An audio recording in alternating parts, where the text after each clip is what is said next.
الحمد لله حمدا كثيرا طيبا مباركا فيه نحمده ونستعينه ونستغفره ونستهديه ونؤمن به ونتوكل عليه ونعوذ بالله من شرور أنفسنا ومن سيئات أعمالنا من يهده الله فهو المهتد ومن يضلل فلن تجد له وليا مرشدا اللهم صل على محمد وعلى آل محمد كما صليت على إبراهيم وعلى آل إبراهيم اللهم بارك على محمد وعلى آل محمد كما باركت على إبراهيم وعلى آل إبراهيم إنك حميد مجيد أما بعد فإن خير الحديث كتاب الله وخير الهدي هدي محمد صلى الله عليه وسلم وشر الأمور محدثاتها وكل محدثة بدعة وكل بدعة ضلالة يا أيها الذين آمنوا اتقوا الله وقولوا قولا سديدا يصلح لكم أعمالكم ويغفر لكم ذنوبكم ومن يطع الله ورسوله فقد فاز فوزا عظيما സ്നേഹബഹുമാനമുള്ള സഹോദരി സഹോദരന്മാരെ, പരമകാരുണികനും ദയാപരനുമായ അള്ളാഹുവിൻ്റെ നിയമനിർദ്ദേശങ്ങളെ ജീവിതത്തിൻ്റെ രഹസ്യവും പരസ്യവുമായ എല്ലാ നിമിഷങ്ങളിലും ഓർത്തുകൊണ്ട് കഴിവിൻ്റെ പരമാവധി അവയെല്ലാം ജീവിതത്തിൽ പ്രാവർത്തികമാക്കാൻ പരിശ്രമിച്ചുകൊണ്ട് അള്ളാഹുവിൻ്റെ ഇഷ്ടപ്പെട്ട അടിമകളായി ജീവിച്ച് മരിക്കാൻ ശ്രമിക്കണമെന്ന് ആദ്യമായി ഉണർത്തുകയാണ്. റഹ്മാനായ റബ്ബ് അതിന് നമുക്കെല്ലാവർക്കും തൗഫീഖ് നൽകി അനുഗ്രഹിക്കുമാറാകട്ടെ. വിശ്വാസികളായ നമ്മുടെ മനസ്സിൽ അള്ളാഹുവിനെക്കുറിച്ചുള്ള ഓർമ്മകൾ എത്രമേലുണ്ടോ അത്രമേലായിരിക്കും അള്ളാഹു നമ്മെക്കുറിച്ചും ഓർക്കുക എന്ന് നബി തിരുമേനി സല്ലല്ലാഹു അലൈഹി വസല്ലം നമ്മെ ഉണർത്തിയിട്ടുണ്ട്. അള്ളാഹു നമ്മോട് കൽപ്പിച്ചിട്ടുള്ള ചെറുതും വലുതുമായ കാര്യങ്ങൾ എത്രമേൽ നമ്മൾ അനുസരിക്കുന്നുണ്ടോ അതിനനുസരിച്ചായിരിക്കും അള്ളാഹുവിൻ്റെ അനുഗ്രഹം നമ്മുടെ ജീവിതത്തിൽ ചൊരിഞ്ഞു തരിക എന്നത് വിശുദ്ധ ഖുർആനിൻ്റെ ആയത്തുകൾ നമ്മെ ഉണർത്തിക്കൊണ്ടിരിക്കുന്നുണ്ട്. അതുകൊണ്ട് തന്നെ പ്രവാചക തിരുമേനി സല്ലല്ലാഹു അലൈഹി വസല്ലം അവിടുത്തെ അനുചരന്മാരെ പരിശീലിപ്പിച്ചതും ഉണർത്തിയതും ഉദ്ബോധിപ്പിച്ചതുമായ കാര്യങ്ങളിൽ വളരെ പ്രധാനപ്പെട്ടതായിരുന്നു അള്ളാഹുവിനെക്കുറിച്ചുള്ള വിചാരവും ഓർമ്മയും. ഇബ്നു അബ്ബാസ് റളിയല്ലാഹു അൻഹു നബി തിരുമേനി സല്ലല്ലാഹു അലൈഹി വസല്ലം പ്രാർത്ഥിച്ചിരുന്ന പ്രാർത്ഥനകൾ ഉദ്ധരിക്കുന്ന സന്ദർഭത്തിൽ ശ്രദ്ധേയമായൊരു പ്രാർത്ഥന നമ്മെ ഉണർത്തുന്നുണ്ട്. റസൂൽ പ്രാർത്ഥിച്ചത് അല്ലാഹുമ്മ ജഅൽനി ലക ശക്കാറ, അല്ലാഹുവേ എന്നെ നിൻ്റെ അനുഗ്രഹങ്ങൾക്ക് നന്ദി കാണിക്കുന്ന ഒരടിമയായി നീ മാറ്റണമേ എന്നാണ്. ലക ദക്കാറ, നിന്നെ ധാരാളമായി സ്മരിക്കുന്ന ഒരു വ്യക്തിയായി നീ എന്നെ മാറ്റണമേ. ലക മിത്വാഅൻ ഇലൈക മുഖ്ബിത, നിനക്ക് കീഴ്പ്പെട്ടവനായി നിനക്ക് വിധേയനായി നിൻ്റെ കൽപ്പനകൾ അനുസരിക്കുന്നവനായി എന്നെ നീ വളർത്തേണമേ. ലക ഔവാഹം മുനീബ, നിന്നിലേക്ക് അനുദപിച്ചു മടങ്ങി നിന്നിലേക്ക് പശ്ചാത്തപിക്കുന്നവരിൽ എന്നെ നീ ഉൾപ്പെടുത്തേണമേ. റബ്ബി അഖ്ബിൽ തൗബതി വഗ്സിൽ ഹൗബതി, അങ്ങനെ എൻ്റെ തൗബ നീ സ്വീകരിക്കുകയും എൻ്റെ പാപങ്ങൾ നീ കഴുകിക്കളയുകയും ചെയ്യണമേ. വസബ്ബിത് ഹുജ്ജതി, എൻ്റെ ഹുജ്ജത്തിനെ നീ സ്ഥിരപ്പെടുത്തേണമേ. വസദ്ദിദ് ലിസാനി, എൻ്റെ നാവിനെ നീ നേരെ ചൊവ്വയാക്കണമേ. വസ്ലുക് സഖീമത്ത ഖൽബി, എൻ്റെ മനസ്സിൽ അടിഞ്ഞുകൂടുന്ന പോരും പകയും വെറുപ്പുമൊക്കെ നീ ഊരിക്കളയണമേ റബ്ബേ എന്ന് നബി തിരുമേനി സ്വല്ലല്ലാഹു അലൈഹി വസല്ലം പ്രാർത്ഥിച്ചതും തൻ്റെ സഹാബത്തിനോട് പ്രാർത്ഥിക്കാൻ വേണ്ടി ആവശ്യപ്പെട്ടതും പഠിപ്പിച്ചതുമായ ശ്രദ്ധേയമായ ഒരു പ്രാർത്ഥനയാണ് ഇബ്നു അബ്ബാസ് റളിയല്ലാഹു അൻഹു നമുക്ക് പഠിപ്പിച്ചു തരുന്നത്. അപ്പോൾ ഒരു വ്യക്തിയെ സംബന്ധിച്ചിടത്തോളം, ഒരു വിശ്വാസിയെ സംബന്ധിച്ചിടത്തോളം അവൻ്റെ ഈമാൻ കൊണ്ട് തന്നെ അവൻ്റെ മനസ്സ് ശക്തി പ്രാപിക്കുന്നുണ്ടെങ്കിലും അവൻ്റെ ജീവിത പരിസരങ്ങളിൽ നിന്ന് അവനേൽക്കുന്ന പരിക്കുകളെ അവൻ്റെ വാക്കിലൂടെ, പ്രവൃത്തിയിലൂടെ, അവൻ്റെ സമീപനത്തിലൂടെ, അവൻ്റെ നിലപാടിലൂടെ, അവൻ കേൾക്കുന്നതിലൂടെ, അവൻ കാണുന്നതിലൂടെ, അവൻ ചെയ്യുന്നതിലൂടെ അവനിലേക്ക് വരുന്ന ഇത്തരം അഴുക്കുകളെയൊക്കെ തുടച്ചു നീക്കാൻ വേണ്ടിയുള്ള ശരീരത്തെയും നാവിനെയും മനസ്സിനെയും ഒക്കെ ശുദ്ധീകരിച്ച് അള്ളാഹുവിന് കീഴ്പ്പെട്ട ഒരു ദാസനായി ജീവിക്കാൻ പരുവപ്പെടുത്തുന്ന ഒരു പ്രാർത്ഥനയാണ് ഈ ഇബ്നു അബ്ബാസ് റളിയല്ലാഹു അൻഹു ഉദ്ധരിച്ചുകൊണ്ട് നമുക്ക് പഠിപ്പിച്ചു തരുന്നത്. നമ്മുടെ എല്ലാ കാര്യങ്ങളിലും മനോഹരമായ തുടക്കമുണ്ടാകണമെന്നാണ് അള്ളാഹുവിൻ്റെ അടിമകളായ നമ്മളിൽ നിന്നും അള്ളാഹു സുബ്ഹാനഹു വ തആല ആഗ്രഹിക്കുന്നത്. അള്ളാഹു സുബ്ഹാനഹു വ തആല എല്ലാ കാര്യങ്ങളും വളരെ മനോഹരമായിട്ടാണ് ആരംഭിക്കുന്നതെല്ലാം തന്നെ ചെയ്യുന്നത്. അള്ളാഹു സൃഷ്ടി ആരംഭിച്ചതും സൃഷ്ടിപ്പിനെ രണ്ടാമതും അവൻ ആവർത്തിച്ചു കൊണ്ടിരിക്കുന്നതും ഇനി മരിച്ചതിന് ശേഷം പുനഃസൃഷ്ടിയെക്കുറിച്ച് പറയുന്നിടത്തുമൊക്കെ അള്ളാഹുവിൻ്റെ സൃഷ്ടികളെ പരിപാലിക്കുന്നതിലും പരിചരിക്കുന്നതിലുമൊക്കെ എല്ലാം അള്ളാഹു ഏറ്റവും നന്നായി അതൊക്കെ കൈകാര്യം ചെയ്യുന്നു എന്നാണ് അള്ളാഹുവിനെ കുറിച്ച് പരിചയപ്പെടുത്തുന്നിടൊക്കെ വേദപുസ്തകം നമുക്ക് പറഞ്ഞു തരുന്നത്. അതുകൊണ്ട് തന്നെ വിശ്വാസികളായ നമ്മുടെ എല്ലാ പ്രവർത്തനങ്ങളിലും അത് ഉണ്ടാകണം എന്ന് തന്നെയാണ് അള്ളാഹു സുബ്ഹാനഹു വ തആല ആഗ്രഹിക്കുന്നത്. അള്ളാഹുവിൻ്റെ നാമത്തിൽ എല്ലാ കാര്യങ്ങളും ചെയ്തു തുടങ്ങുക എന്നത് വിശ്വാസി സമൂഹത്തെ പഠിപ്പിച്ചിട്ടുള്ള ഒരു വലിയ ഒരു സംസ്കാരമാണ്, അവരിൽ ഉണ്ടാകേണ്ട ഒരു വലിയ ശീലമാണ് എന്ന് നമുക്ക് കാണാൻ കഴിയും. അള്ളാഹുവിൻ്റെ അരികിൽ നിന്ന് അവതീർണമായിട്ടുള്ള വിശുദ്ധ ഖുർആനിൻ്റെ സൂക്തങ്ങൾ, പഞ്ചസൂക്തങ്ങളിൽ ഒന്നാമത്തേത് തന്നെ തുടങ്ങുന്നത് ഇഖ്റ ബിസ്മി റബ്ബിക എന്നാണ്. നിന്റെ രക്ഷിതാവിൻ്റെ നാമത്തിൽ നീ ആരംഭിക്കുക നിന്റെ വായന എന്നാണ്. ബിസ്മി, ബിസ്മില്ലാ, അള്ളാഹുവിൻ്റെ നാമത്തിൽ എന്ന് പറഞ്ഞുകൊണ്ടായിരിക്കണം നിങ്ങളുടെ എല്ലാ പ്രവർത്തനങ്ങളും നിങ്ങൾ തുടങ്ങേണ്ടത് എന്നാണ്. ബിസ്മില്ലാ എന്നൊരു വാക്കിൻ്റെ തന്നെ വിശദീകരണം വിശുദ്ധ ഖുർആനിൻ്റെ തഫ്സീറുകളിലൊക്കെ നമുക്ക് കാണാൻ കഴിയും. അബ്ദഉ ബിസ്മില്ലാ, ഈ കാര്യം ഞാൻ ആരംഭിക്കുന്നത് അള്ളാഹുവിൻ്റെ നാമത്തിലാണെന്നാണ്. അബ്തദിഉ ബിസ്മില്ലാ എന്നൊക്കെയാണ് അതിന് വിശദീകരണം കൊടുത്തിട്ടുള്ളത്. എന്നാൽ ഇമാം റാസി റഹ്മത്തുള്ളാഹി അലൈഹി തൻ്റെ തഫ്സീറിൽ അതിന് വിശദീകരണം നൽകിയിട്ടുള്ളത് ഈ മൂന്നക്ഷരങ്ങൾ ബിസ്മി എന്ന ഓരോ അക്ഷരങ്ങളും അള്ളാഹുവിൻ്റെ ഓരോ സുന്ദര നാമങ്ങളെ സൂചിപ്പിക്കുന്നു എന്നാണ്.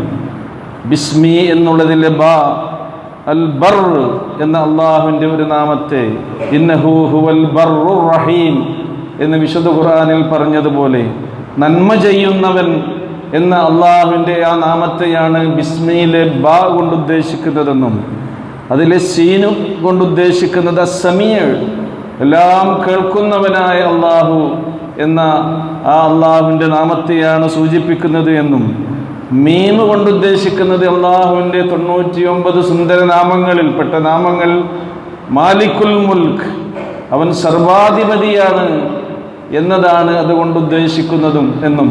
അപ്പോൾ ബിസ്മി എന്ന് പറയുന്നതിലൂടെ തന്നെ അള്ളാഹുവിൻ്റെ സർവനാമങ്ങളിലൂടെയുള്ള ഒരു സഞ്ചാരമാണ് ഒരു വിശ്വാസി നടത്തുന്നതെന്നും അത് അള്ളാഹു ബിസ്മില്ലാ, ആ അള്ളാഹുവിൻ്റെ നാമത്തിലാകുന്നു. ഇങ്ങനെയൊക്കെ വിശേഷണങ്ങളുള്ളവനായ അള്ളാഹുവിൻ്റെ നാമത്തിലാകുന്നു ഞാൻ എൻ്റെ എല്ലാ നല്ല കാര്യങ്ങളും ആരംഭിക്കുന്നത് എന്നാണ് അതുകൊണ്ട് സൂചന എന്നും വിശദീകരിക്കപ്പെട്ടിട്ടുണ്ട്. ഇമാം ഇബ്നു കസീർ റഹിമഹുല്ല, ഇമാം ഇബ്നുൽ ബത്താൽ റഹിമഹുല്ല അവരൊക്കെ പറഞ്ഞിട്ടുള്ളത് ഇന്ദ ഇബ്തിദാഇ കുല്ലി അമലിൻ ദീ ബാലിൻ ഹുവ സുന്നത്തുൻ മുഅക്കദ, കാര്യമുള്ള എല്ലാ നല്ല പ്രവർത്തനങ്ങളും നിങ്ങൾ ചെയ്യുമ്പോഴും ബിസ്മില്ലാ എന്നുച്ചരിച്ചുകൊണ്ടായിരിക്കണം ഒരു വിശ്വാസി തുടങ്ങേണ്ടത് എന്നാണ്. കാരണം എന്തുകൊണ്ടാണെന്നോ, അത് തബറുക്കൻ വസ്തിസ്മാറൻ ബി അന്നല്ലാഹ തആല ഹുവൽ മുയസ്സിറു വൽ മുഈനു വലിതഹ്സീലിൽ ബർക വദഫ്ഇ ശയാത്തീൻ. ഈ ഗുണങ്ങളൊക്കെ നിങ്ങൾ ഉച്ചരിക്കുന്ന വളരെ പ്രയാസരഹിതമായി നിങ്ങളുടെ നാവിലൂടെ നിങ്ങൾക്ക് ഉരുവിടാൻ കഴിയുന്ന ഈ ഒരു ദിക്റിൽ ഉൾക്കൊണ്ടിട്ടുണ്ട് എന്നാണ്. തബറുക്ക്, അള്ളാഹുവിൻ്റെ ബർക്കത്തല്ലേ നമുക്ക് വേണ്ടത്. ഒരു അമല് ചെയ്യുമ്പോൾ അള്ളാഹുവിൻ്റെ ബർക്കത്ത്, അനുഗ്രഹം നിരന്തരമായി നമ്മിൽ ചൊരിയണമെങ്കിൽ അള്ളാഹുവിൻ്റെ നാമം ഉച്ചരിച്ചു കൊണ്ടത് തുടങ്ങണമെന്നാണ്. അതുപോലെ തന്നെ വസ്തിശ്ആറത്തൻ ബി അന്നല്ലാഹ തആല ഹുവൽ മുയസ്സിറു വൽ മുഈൻ, നമ്മൾ ചെയ്യുന്ന കാര്യത്തെ എളുപ്പമാക്കി തരുന്നവൻ, നമ്മുടെ ചെയ്യുന്ന എല്ലാ കാര്യങ്ങളിലും നമുക്ക് സഹായം നൽകുന്നവനാണ് അള്ളാഹു എന്ന ഒരു ബോധത്തോടു കൂടിയായിരിക്കണം അവൻ അതുരുവിടേണ്ടത്. വലി തഹ്സീലിൽ ബറക, നിങ്ങൾക്ക് ബർക്കത്ത് അതിലൂടെ കിട്ടും. വദഫ്ഇ ശയാത്തീൻ, പൈശാചികമായ ദുർബോധനങ്ങളിൽ നിന്നുള്ള സംരക്ഷണം ബിസ്മില്ലാ എന്ന ഒരു വാക്കുരിയാടുന്നതിലൂടെ അള്ളാഹു നിങ്ങൾക്ക് നൽകുമെന്നാണ്. റസൂലുള്ളാഹി ഒരിക്കൽ പറയുകയുണ്ടായി, കുല്ലു അംരിൻ ദീ ബാലിൻ ലം യബ്ദ ഫീഹി ബിസ്മില്ലാ ഫഹു അബ്തർ. നിങ്ങൾ ഏത് നല്ല കാര്യം ആരംഭിക്കുമ്പോഴും ബിസ്മി ചൊല്ലിയിട്ടില്ലെങ്കിൽ അതിൻ്റെ അനുഗ്രഹങ്ങൾ നിങ്ങളിൽ നിന്ന് വിച്ഛേദിക്കപ്പെടും. മഖ്തൂ, അബ്തർ എന്ന് പറഞ്ഞാൽ അത് മബ്തൂറായിരിക്കും, മഖ്തൂ ആയിരിക്കും. വാലറ്റ് പോയ അനുഗ്രഹങ്ങൾ നിഷേധിക്കപ്പെട്ട കാര്യമായി തീരും എന്ന് പറഞ്ഞിട്ടുണ്ടെങ്കിൽ അതിൻ്റെ ഗൗരവം നമുക്ക് മനസ്സിലാക്കാൻ കഴിയും.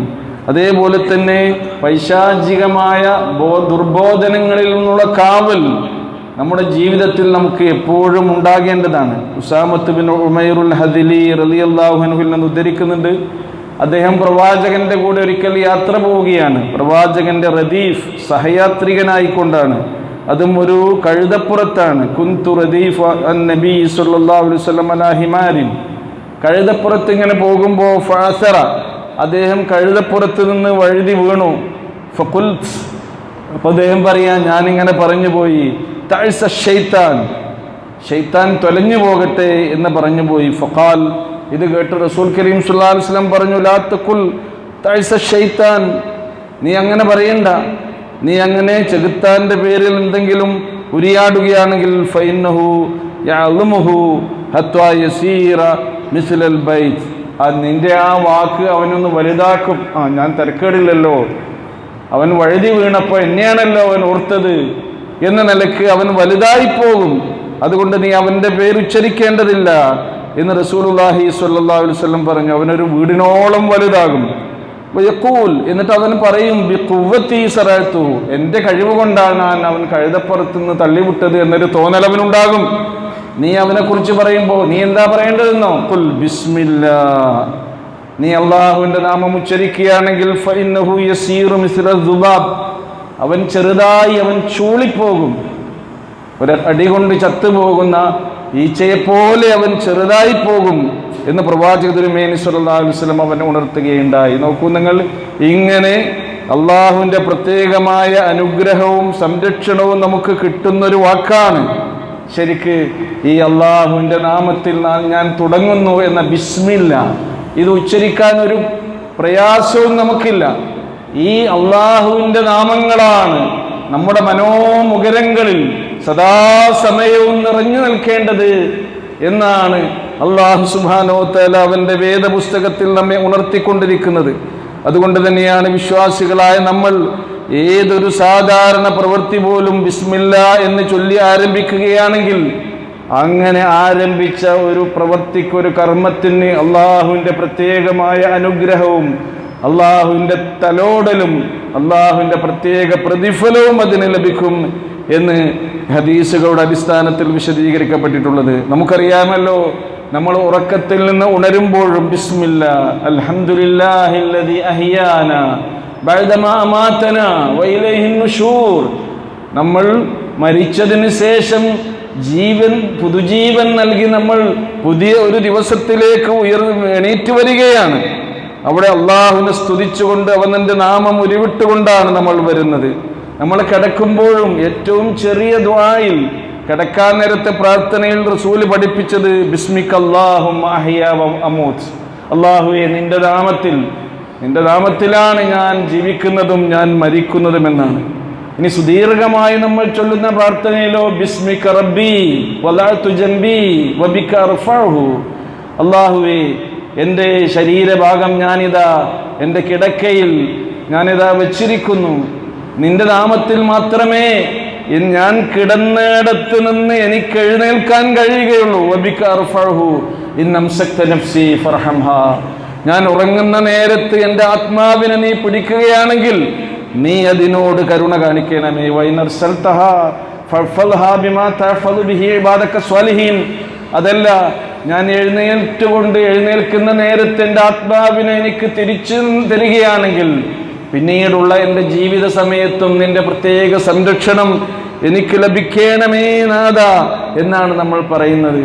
എഴുന്നേറ്റതിന് ശേഷം നമ്മൾ വാഷ്റൂമിൽ പോവുകയാണെങ്കിൽ ബിസ്മില്ലാ അല്ലാഹുമ്മ ഇന്നി അഊദു ബിക മിനൽ ഖുബുസി വൽ ഖബായിസ്, അവിടെയുള്ള എല്ലാ പൈശാചികമായ തോന്നലുകളിൽ നിന്നും റബ്ബിനോട് കാവൽ തേടുകയാണ്. അവിടുന്ന് പുറത്തേക്ക് വരുമ്പോഴും ബിസ്മില്ലാ ഗുഫ്രാനക്, അല്ലാഹുവേ നിന്റെ നാമത്തിൽ നീ എന്നോട് പൊറുക്കണമേ എന്ന് പ്രാർത്ഥിക്കുകയാണ് നമ്മൾ ചെയ്യുന്നത്. എന്നിട്ട് നമ്മൾ വുദൂ ചെയ്യുമ്പോഴും ബിസ്മില്ലാ, അള്ളാഹുവിന്റെ നാമത്തിലാണ്. ആ ഒരു ഇബാദത്ത് ആണ് വുദൂ ചെയ്യുക എന്നുള്ളതൊരു ഇബാദത്താണ്. കാരണം അത് വലിയ ഒരു ആരാധനയായ നമസ്കാരത്തിനുള്ള തയ്യാറെടുപ്പാണ്. വുദൂ എങ്ങനെ പൂർത്തിയാകുന്നോ അതിനനുസരിച്ച് തന്നെയാണ് നമസ്കാരത്തിന്റെ പൂർത്തീകരണം എന്ന് പ്രവാചക തിരുമേനി സല്ലല്ലാഹു അലൈഹി വസല്ലം പഠിപ്പിച്ചിട്ടുണ്ട്. അവിടെയും നമ്മൾ അള്ളാഹുവിനെ ഓർക്കുകയാണ് ചെയ്യുന്നത്. ഇനി നമ്മൾ തിന്നുമ്പോഴും കുടിക്കുമ്പോഴും ഒക്കെ തന്നെ ഇൻദൽ അഖ്ലി വശുർബ്, പ്രവാചക തിരുമേനി സല്ലല്ലാഹു അലൈഹി വസല്ലം ഈ കാര്യം പ്രത്യേകം സഹാബത്തിനെ പരിശീലിപ്പിച്ചിരുന്നെന്നാണ് ഉമർ ഇബ്നു അബീ സലമ റളിയല്ലാഹുവിൽ നിന്ന് ഉദ്ധരിക്കുന്നുണ്ട്. അദ്ദേഹം പറയുന്നു, പ്രവാചകൻ ഈ ഭക്ഷണം കഴിക്കുന്ന നേരത്ത് നൽകിയ ഉപദേശം ഖുൽ ബിസ്മില്ലാ വഖുൽ ബിയമീനിക് വഖുൽ മിമ്മാ യലീക്, ബിസ്മില്ലാ എന്ന് പറയൂ, നിന്റെ വലത് കൈ കൊണ്ട് തിന്നു, അതേപോലെ തന്നെ നിന്റെ അടുത്ത് നിന്ന് തിന്നു. ടേബിൾ മാനേഴ്സ്, നമ്മൾ പരിശീലിക്കേണ്ട, നമ്മൾ ചെയ്യേണ്ട കാര്യങ്ങൾ. ഭക്ഷണം കഴിക്കുന്ന നേരത്ത് പോലും നമ്മുടെ മനസ്സ് വിനയാന്വിതമായിരിക്കണമെന്നാണ് പറയുന്നത്. അള്ളാഹു നമുക്ക് നൽകുന്ന അനുഗ്രഹങ്ങൾ നമ്മൾ അത് ആസ്വദിച്ചു കൊണ്ടിരിക്കുന്ന നേരമാണത്. അതിനാൽ നിങ്ങൾ അത് ശ്രദ്ധിക്കണമെന്ന് പ്രവാചക തിരുമേനി സല്ലല്ലാഹു അലൈഹി വസല്ലം പറയുന്നു. നമുക്ക് മാംസഭക്ഷണം കഴിക്കണമെങ്കിൽ നമുക്കറിയാം, മൃഗങ്ങളെ ആയാലും പക്ഷികളെ ആണെങ്കിലും അറുക്കുന്ന സമയത്ത് അല്ലാഹുവിന്റെ നാമത്തിലായിരിക്കണം, ബിസ്മില്ലാ. മാത്രമല്ല ഉളുഹിയ്യത്തറുത്തപ്പോൾ റസൂൽ കരീം സല്ലല്ലാഹു അലൈഹി വസല്ലം പ്രത്യേകിച്ച് ബിസ്മില്ലാ ഇന്നി വജ്ജഹ്തു വജ്ഹിയ ലില്ലദീ ഫത്തറസ് സമാവാതി വൽ അർള ഹനീഫ മുസ്ലിമൻ വമാ അന മിനൽ മുശ്രിക്കീൻ, ഞാൻ ബഹുദൈവ വിശ്വാസികളിൽപ്പെട്ടവനല്ലെന്ന് പറഞ്ഞുകൊണ്ട് തൻ്റെ ഏകദൈവ വിശ്വാസത്തിന്റെ പ്രഖ്യാപനം നടത്തിക്കൊണ്ടാണ് റസൂൽ മൃഗങ്ങളെയും പക്ഷികളൊക്കെ ആണെങ്കിലും അറുത്തിരുന്നത് എന്നാണ്. കാരണം എന്താ? വമാ ഉഹില്ല ലിഗൈരില്ലാഹി ബി, അല്ലാഹു അല്ലാത്തവർക്ക് വേണ്ടി അറുക്കപ്പെട്ടത് നിഷിദ്ധമാക്കപ്പെട്ട കാര്യമായി വിശുദ്ധ ഖുർആൻ നമുക്ക് പഠിപ്പിച്ചു തരുന്നുണ്ട്. അവിടെയൊക്കെ നമ്മൾ അള്ളാഹുവിനെ ഓർത്തുകൊണ്ടായിരിക്കണം, ബിസ്മില്ലാ, അള്ളാഹുവിന്റെ നാമത്തിലായിരിക്കണം ഇതെല്ലാം ചെയ്യേണ്ടത് എന്നാണ് പറയുന്നത്.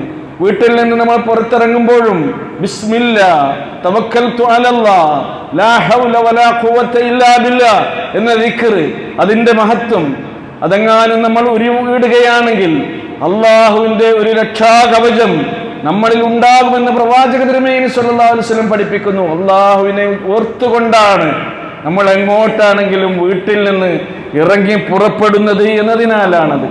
നാം വീട്ടിലേക്ക് പ്രവേശിക്കുമ്പോഴാകട്ടെ ബിസ്മില്ലാഹി വലജിനാ വബിസ്മില്ലാഹി ഖറജിനാ വഅലാ റബ്ബിനാ തവക്കൽനാ, അള്ളാഹുവിന്റെ നാമത്തിൽ ഞാൻ ഇതാ എൻ്റെ വീട്ടിലേക്ക് പ്രവേശിച്ചിരിക്കുന്നു, അവനിൽ ഞാൻ തവക്കുലാക്കിയിരിക്കുന്നു, അവന്റെ അനുഗ്രഹമാണ് എൻ്റെ ജീവിതത്തിൽ എനിക്കുണ്ടാകേണ്ടത്.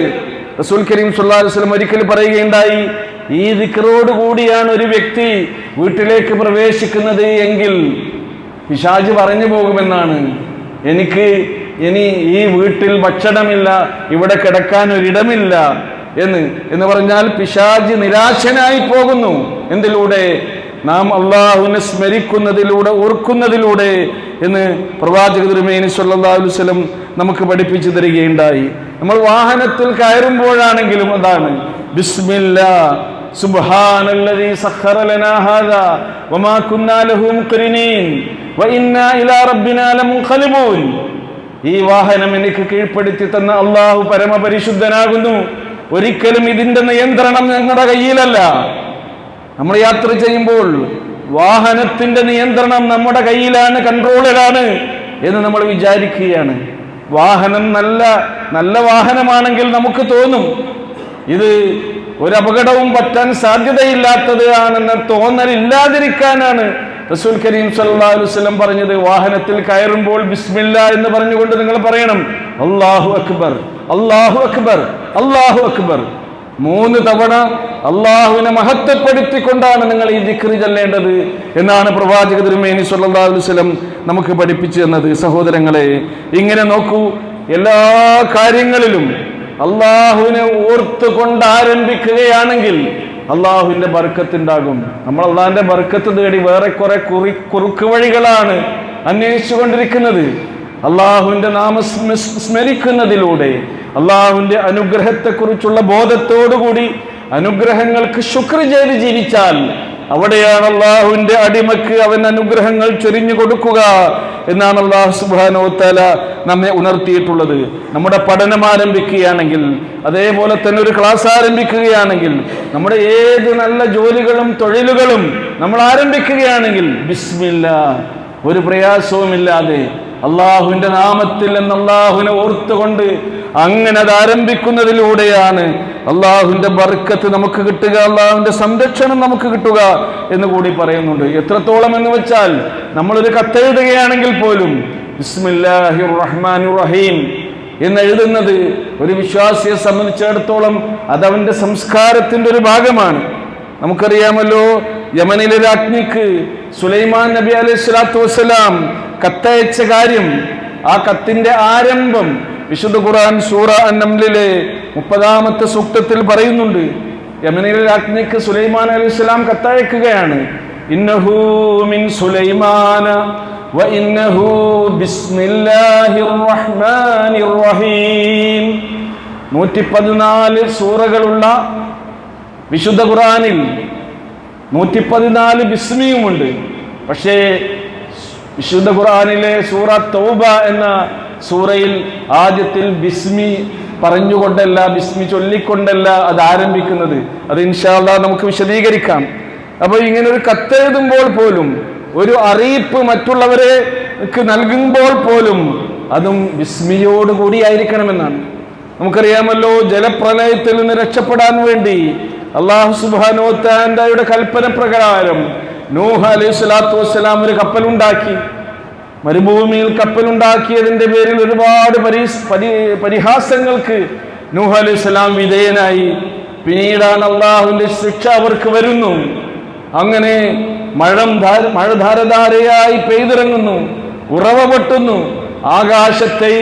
ആകാശത്തിൽ നിന്ന് പെയ്തിറങ്ങുന്ന വെള്ളവും ഭൂമിയിൽ നിന്ന് ഉറവ പൊട്ടിയൊഴുകുന്ന വെള്ളവും തമ്മിൽ സന്ധിച്ച് ഒരു മഹാജലപ്രളയമായി മാറുന്നു.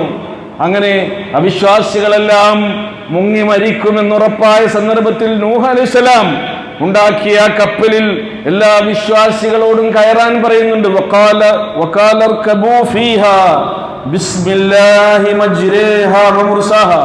സൂറ ഹൂദിലെ 41-ാമത്തെ ആയത്തിൽ അല്ലാഹു സുബ്ഹാനഹു വ തആല കാര്യം വിശദീകരിച്ചു തരുന്നുണ്ട്. നിങ്ങൾ കയറിക്കൊള്ളുക ഈ കപ്പലിൽ, അതിന്റെ സഞ്ചാരവും അതിന്റെ നങ്കൂരവും ബിസ്മില്ലാ, അള്ളാഹുവിന്റെ നാമത്തിലാണ്.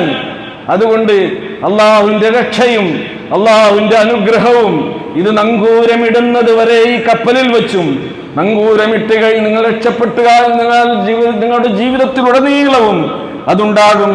കാരണം മിന്ന റബ്ബീ ലഗഫൂറുർ റഹീം, നിശ്ചയമായും എൻ്റെ റബ്ബ് എല്ലാ പാപങ്ങൾ പൊറുക്കുന്നവനും അവൻ കരുണാമയനുമാണ് എന്ന് വിശുദ്ധ ഖുർആനിൽ നൂഹ് അലൈഹി സ്വലാത്തു വസ്സലാമിനോട് നൽകിയ കൽപ്പന പ്രത്യേകം ഉദ്ധരിച്ചുകൊണ്ട് നമുക്ക് പഠിപ്പിച്ചു തരുന്നുണ്ട്. സഹോദരങ്ങളെ, ചുരുക്കി പറഞ്ഞാൽ വിശ്വാസികളായ നമ്മുടെ എല്ലാ കർമ്മങ്ങളും പ്രവർത്തനങ്ങളും അതിമനോഹരമായ രീതിയിൽ ആരംഭിക്കാൻ നമ്മൾ ചേർത്ത് വെക്കേണ്ട അതിന് ചേർത്ത് വെക്കേണ്ട ഏറ്റവും സുന്ദരമായ ഒരു തിലകമാണ് ശരിക്കും ബിസ്മില്ലാ, അള്ളാഹുവിന്റെ നാമത്തിൽ നിന്ന് ഈ സ്മരണ എന്ന് നാം പ്രത്യേകം ഓർക്കുക. അങ്ങനെ അള്ളാഹുവിന് പ്രിയപ്പെട്ടവരായി അള്ളാഹുവിന്റെ റസൂൽ നമുക്ക് കാണിച്ചു തന്ന ജീവിത പാഠങ്ങളെ ജീവിതത്തിന്റെ ചേരുവയായി ചേർത്ത് വെച്ചുകൊണ്ട് മുന്നോട്ട് പോകാൻ നാം ശ്രമിക്കുക. റഹ്മാനായ റബ്ബ് നമുക്ക് തുണയേകുമാറാകട്ടെ.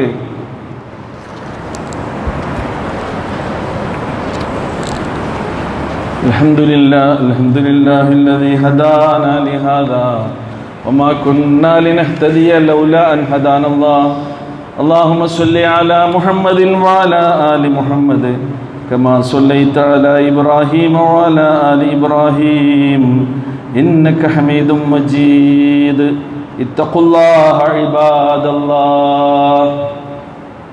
പ്രിയമുള്ളവരെ, അള്ളാഹുവിൻ്റെ ആജ്ഞാനിർദ്ദേശങ്ങൾ ആവുന്നത്ര ജീവിതത്തിൻ്റെ എല്ലാ സന്ദർഭങ്ങളിലും പ്രാവർത്തികമാക്കാൻ പരിശ്രമിക്കണമെന്ന് ഒരിക്കൽ കൂടി ഉണർത്തുകയാണ്. അള്ളാഹു നമ്മെ അനുഗ്രഹിക്കുമാറാകട്ടെ.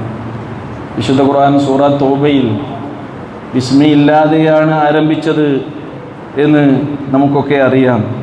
എന്താണ് അതിൻ്റെ കാരണം? മദീനയിൽ പ്രവാചക തിരുമേനി സ്വല്ലല്ലാഹു അലൈഹി വസല്ലം ചെന്നപ്പോൾ മദീനയുടെ പ്രാന്തപ്രദേശങ്ങളിൽ താമസിച്ചിരുന്ന ബഹുദൈവാരാധകരായ ആളുകളുമായി റസൂലുള്ളാഹ് കരാറിലേർപ്പെട്ടിരുന്നു. പ്രവാചകനുമായി സഹകരിച്ച് അവിടുത്തെ ഭൗതികമായ കാര്യങ്ങളിലൊക്കെ പ്രശ്നങ്ങളും അതേപോലെ തന്നെ സംഘട്ടനങ്ങളും ഒന്നും ഇല്ലാതെ എല്ലാവരും കഴിഞ്ഞുകൂടണം എന്നത് ഒരു കരാറായിരുന്നു അത്. പക്ഷേ മദീനയെ അസ്വസ്ഥപ്പെടുത്തിക്കൊണ്ട് അവർ പലതവണ കരാർ ലംഘിക്കുകയും അതേപോലെ തന്നെ മുസ്ലിങ്ങൾക്കും മുസ്ലിം സമൂഹത്തിനും പ്രയാസങ്ങൾ സൃഷ്ടിക്കുകയും ചെയ്തപ്പോൾ പിന്നീട് അള്ളാഹുവും അതിനുള്ളൊരു പരിഹാരമായി ഇങ്ങനെ നിർദ്ദേശിച്ചു. അതാ നിർദ്ദേശമാണ് ശരിക്കും സൂറത്ത് തൗബയുടെ ആരംഭം. ബറാഅത്തും മിനല്ലാഹി വറസൂലിഹി ഇലല്ലദീന ആഹദ്തും മിനൽ മുശ്രിക്കീൻ. നിങ്ങൾ കരാറിൽ ഏർപ്പെട്ടിട്ടുണ്ടായിരുന്ന വിഗ്രഹാരാധകരോട് അള്ളാഹുവിനും അവൻ്റെ ദൂതനും മേലിൽ ഇനി യാതൊരു ബാധ്യതയുമില്ലെന്ന് ഇതാ പ്രഖ്യാപിക്കുന്നു എന്ന് പറഞ്ഞുകൊണ്ടാണ്. എന്ന് പറഞ്ഞാൽ അവർ കരാർ ലംഘിച്ചുകൊണ്ട് സർവ ആയുധ സന്നദ്ധരായി നിങ്ങൾ ആക്രമിക്കാൻ വരികയാണെങ്കിൽ നിങ്ങൾ ഇനി ആ കരാറുണ്ടെന്ന് കരുതി നിൽക്കേണ്ടതില്ല. നിങ്ങൾക്കും ആ കരാറിൽ നിന്ന് ഒഴിവായിക്കൊണ്ട് അവരെ പ്രതിരോധിക്കാനുള്ള അവസരമുണ്ട് എന്ന കാര്യമാണ് സൂറ തൗബയുടെ ആരംഭം. അതുകൊണ്ട് തന്നെ റഹ്മാനും റഹീമുമായ അള്ളാഹുവിൻ്റെ നാമത്തിൽ ആരംഭിക്കേണ്ട ഒരു കാര്യമല്ല. ഇങ്ങനെ ബാധ്യതയാണ് നിർവഹിക്കുന്നതെങ്കിലും അവരോടുമായുള്ള ഈ ഒരു സംഘട്ടനം അതൊരിക്കലും അങ്ങനെ നിർവഹിക്കേണ്ട എന്നതിനാലാകാം ആ സൂറയിൽ ബിസ്മില്ലാഹിർ റഹ്മാനിർ റഹീം എന്ന് പറയാതെ സൂറ തൗബ ആരംഭിക്കുന്നതെന്ന്. കാരണം അവർക്ക് കൊടുക്കുന്ന ഒരു നോട്ടീസാണത്, അവർക്ക് കൊടുക്കുന്ന ഒരു അറിയിപ്പാണത് അള്ളാഹുവിൽ നിന്നും അവൻ്റെ റസൂലിൽ നിന്നും. അതുകൊണ്ട് തന്നെയാണ് ഈ ഹദീസിൻ്റെ വെളിച്ചത്തിലും അതേപോലെ തന്നെ മറ്റു പണ്ഡിതന്മാരുടെ അഭിപ്രായ പ്രകാരവും ഒക്കെ തന്നെ നമുക്കറിയാമല്ലോ, വിവാഹം ഏറ്റവും സുദൃഢമായ ഒരു കരാറാണ്. ചിലപ്പോൾ രണ്ട് വ്യക്തികൾ തമ്മിൽ മനസ്സ് യോജിച്ചു പോകാതെ ദാമ്പത്യവും കുടുംബജീവിതവും വൈവാഹിക ജീവിതവും മുന്നോട്ട് പോകാൻ പറ്റാത്ത സാഹചര്യങ്ങൾ ഖുർആൻ ഇങ്ങനെ ഓരോന്നോരോന്നായി നമുക്ക് വിശദീകരിച്ചു തരുന്നുണ്ട്. അങ്ങനത്തെ സാഹചര്യം ഉണ്ടാവുകയാണെങ്കിൽ ത്വലാഖ് ചൊല്ലുക, വിവാഹമോചനം ചെയ്യുക എന്നുള്ളത് ഇസ്ലാം അനുവദിച്ചൊരു കാര്യമാണ്. എന്നാൽ ആ സന്ദർഭത്തിലും പണ്ഡിതന്മാർ പറഞ്ഞിട്ടുണ്ട്, ഒരു വ്യക്തി തൻ്റെ ഭാര്യയെ ത്വലാഖ് ചെല്ലുകയാണെങ്കിൽ ഒരിക്കലും ബിസ്മി ചൊല്ലി ത്വലാഖ് ചെല്ലരുത്. കാരണം എന്താ? ത്വലാഖ് ചെല്ലുക എന്നുള്ളത് അള്ളാഹു അനുവദിച്ച, അവന് ഒരിക്കലും ഇഷ്ടമല്ലാത്ത ഒരു കാര്യമാണ്. അവന് അള്ളാഹുവിന് അനിഷ്ടകരമായ, എന്നാൽ ഇതേപോലെയുള്ള മനുഷ്യ സഹജമായ പ്രശ്നങ്ങൾ ഉണ്ടാകുമ്പോൾ, കാരണം ഇസ്ലാം ഒരു പ്രകൃതി മതമാണ്, മനുഷ്യ പ്രകൃതിക്ക് അനുയോജ്യമായ മതമാണ് എന്നതിനാൽ ഇത്തരം നിയമങ്ങൾ, അപ്പോൾ ഇതേപോലെയുള്ള കാര്യങ്ങളാണ് അതിൽ നിന്ന് നമുക്ക് മനസ്സിലാക്കേണ്ടത്. അള്ളാഹുവിൻ്റെ നിയമങ്ങൾ, നിർദ്ദേശങ്ങൾ അത് പാലിച്ച് ജീവിക്കുക എന്നുള്ളതാണ് ഒരു വിശ്വാസിയുടെ ബാധ്യത.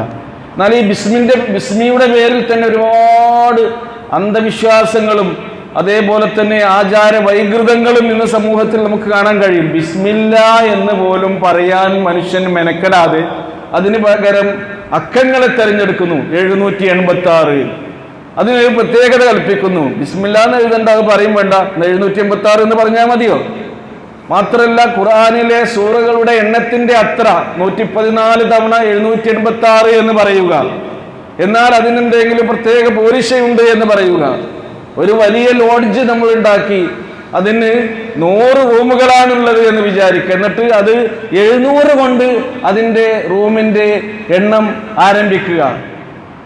അതിലെ 786 പ്രത്യേക പവിത്രതയും പോരിശയും ഉണ്ട് എന്ന് കരുതുക. ഇങ്ങനെ അതിൻ്റെ പേരിൽ ഒരുപാട് കാര്യങ്ങൾ വന്നിട്ടുണ്ട്. അപ്പം അതും നാം ശ്രദ്ധിക്കേണ്ട സംഗതിയാണ്. നമ്മുടെ വാഹനത്തിന്റെ നമ്പർ രജിസ്റ്റർ വരുമ്പോൾ അവസാനത്തെ അക്കം 786 ആകാൻ വേണ്ടി എത്ര പണം വേണമെങ്കിലും കൊടുക്കാൻ തയ്യാറാവുക. ആദ്യത്തെ അക്കം 786 ആകാൻ വേണ്ടി എത്ര പണം വേണമെങ്കിലും കൊടുക്കാൻ തയ്യാറാവുക. ഇതൊക്കെ ഒന്നും സമൂഹത്തിൽ നിലനിൽക്കുന്ന അന്ധവിശ്വാസങ്ങളാണ്, ആചാര വൈകൃതങ്ങളാണ്. അള്ളാഹുവിന്റെ നാമം അത് എത്ര ലളിത മനോഹരമായി സുന്ദരമായി ഉച്ചരിക്കാനുള്ള സൗകര്യം നമ്മുടെ നാവിന് അള്ളാഹു നൽകിയിട്ടുണ്ട്. അതിൽ പോലും പിശുക്ക് കാണിക്കുന്നത് നാം ശ്രദ്ധിക്കുക. അള്ളാഹു സുബ്ഹാനഹു വ തആല നമ്മെ അനുഗ്രഹിക്കുമാറാകട്ടെ. റഹ്മാനായ റബ്ബേ, നീ ഞങ്ങളോട് കൽപ്പിച്ച മുഴുവൻ കൽപ്പനകളും നിന്റെ റസൂൽ തിരുദൂതൻ ഞങ്ങൾക്ക് പഠിപ്പിച്ചു തന്ന എല്ലാ ജീവിതപാഠങ്ങളും ആവുന്നത്ര ജീവിതത്തിൽ പകർത്താൻ ഞങ്ങൾക്ക് നീ തൗഫീക്ക് നൽകി അനുഗ്രഹിക്കണമേ.